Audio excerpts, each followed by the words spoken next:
तो राम सिया राम की गूंज सुनाई पड़ रही है अयोध्या में। अयोध्या से इस वक्त की बड़ी खबर अपने दर्शकों को हम बता दें। यूपी के सीएम योगी आदित्यनाथ अयोध्या के हनुमानगढ़ी मंदिर पहुंच चुके हैं। योगी आदित्यनाथ ने हनुमानगढ़ी मंदिर में पूजा अर्चना की है और यहां से योगी आदित्यनाथ राम मंदिर जाएंगे। राम दरबार की प्राण प्रतिष्ठा कार्यक्रम में उन्हें शामिल होना है।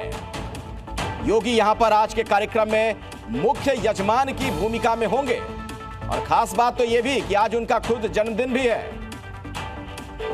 राम दरबार में आज प्राण प्रतिष्ठा का कार्यक्रम है और ऐसे में आज अयोध्या की अद्भुत छटा आप देख सकते हैं। जी न्यूज के माध्यम से एक एक तस्वीर आपके सामने।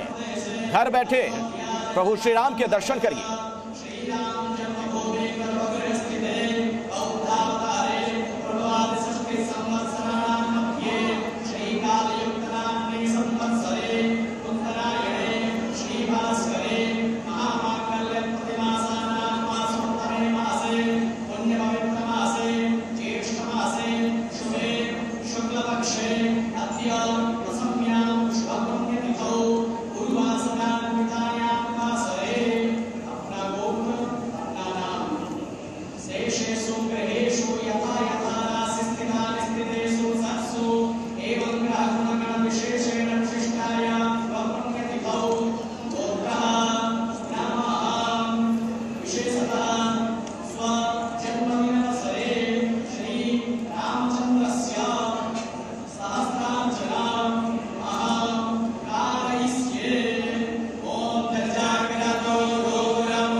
पुजारी जी